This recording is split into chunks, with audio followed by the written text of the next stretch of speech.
چغلی کے بارے میں حضرت یحییٰ ابن اقسیم کا قول ہے کہ چغل خور ساحر سے بھی زیادہ بدتر ہے۔ جو چغلی کرنے والا جو جادوگر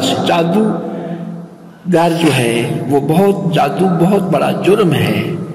آج کل یہ بھی مرض عام پھیل چکی ہے، جادوگری، گھر میں جادوگری، یہاں تک کہ بھائی پر جادوگری کرتا ہے، دوست پر جادوگری کرتا ہے، ایک کاروبار والا اس کے اپنے ساتھ والے دکاندار پر جادوگری کر رہا ہے، جو کہ پڑوسی کے اس کے اوپر بڑے حقوق، اور یہ مکان والا اپنے ساتھ والے مکان والے پر، پڑوسی پر جو ہے جادوگری اور الٹی پھوکے مارنا یہ عام رواج ہو چکا ہے۔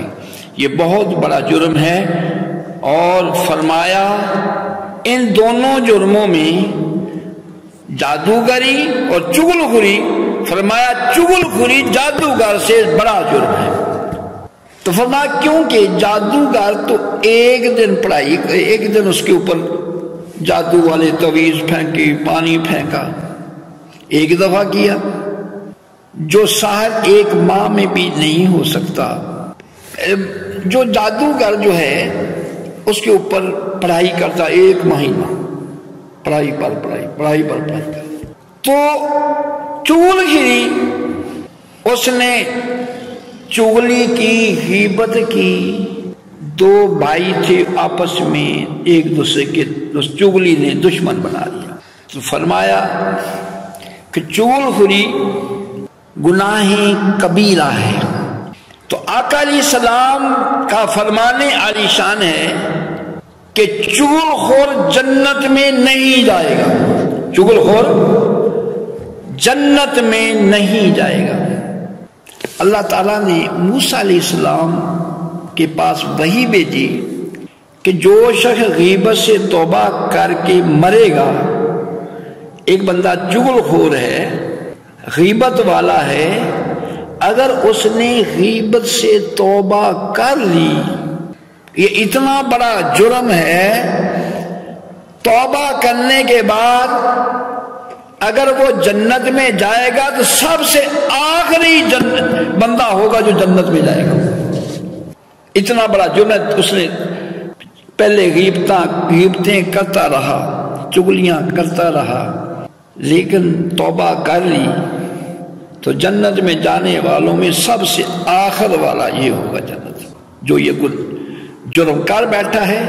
کچھ لوگ ہیں سب سے پہلے جنت میں جائیں گے، اس نے ایسا عمل کیا سب سے پہلے جنت، لیکن جو چغل خور ہے اس نے توبہ کر بھی لی تو جنت میں، لیکن جو چغلی کرتا ہوا، اسی جرم کا ارتکاب کرتے ہوئے ہی اسی حالت میں بغیر توبہ کے فوت ہو گیا، فرمایا وہ جنت میں نہیں جائے گا۔ اور فرمایا جو ایک تو یہ ہے کہ جس نے غیبت چغلیاں کرتا تھا لیکن اب تائب ہو گیا ہے، یہ جرم اللہ نے معاف کر دیا ہے، لیکن اس جرم کی وجہ سے جو اس کا توبہ قبول ہوئی ہے، تو اس جرم کی وجہ سے وہ جنت میں جانے والوں میں سب سے آخر میں جنت میں جائے گا۔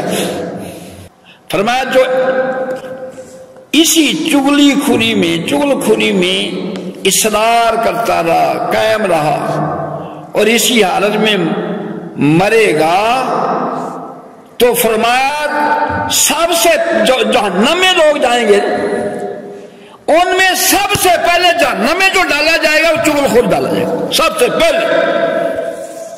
توبہ کرنے کے بعد توبہ قبول ہوئی تو جنت میں جانے والوں میں سب سے آخر میں، باقی سارے جنت میں چلے گئے۔ یہ چغل خور جو ہے توبہ کرنے کے باوجود پھر بھی جنت میں جانے والوں میں سب سے آخر میں جنت میں جائے گا، اور جو چغلی کی حالت میں ہی اس نے توبہ نہیں کی، اس پر قائم رہا، تو جہنم میں جو سب سے پہلے داخل ہوگا وہ چغل خور ہوگا۔ آقا علیہ السلام جب معراج پر تشریف لے گئے تو آپ کا گزر ایک قوم پر سے ہوا۔ آقا علیہ السلام کا وہ علم ہے، آپ نے اپنی آنکھوں سے دیکھا کس جرم کی سزا کیا مل رہی ہے، کس جرم کی۔ ایک تو علم ہے، ایک ہوتا ہے علم الیقین، ایک ہے عین الیقین۔ آپ کے پاس وہ علم بھی تھا اور پریکٹیکلی دیکھا کہ کس مجرم کو کیا سزا مل رہی ہے۔ تو آقا علیہ السلام کا گزر ہوا ایک ایسی قوم سے جن کو عذاب ہو رہا تھا، ان کے ناخن تانبے کے اور وہ اپنے چہروں کو نوچ رہے تھے۔ یہ ان کو عذاب ہے، تانبے کے ناخن ہیں، اپنے چہروں کو نوچ رہے ہیں۔ اللہ تعالیٰ معاف فرمائے۔ آقا علیہ السلام فرماتے ہیں میں نے جبرائیل سے پوچھا یہ کون لوگ ہیں جن کو یہ عذاب ہے ہو رہا ہے؟ تو جبرائیل علیہ السلام نے کہا یہ لوگوں کی غیبت کرنے والے، لوگوں کی آبرو عزت کو ہاتھ ڈالنے والے، غیبت کر کے چگلیاں کر کے ان کی آبرو کو ان کی عزت کو نقصان پہنچانے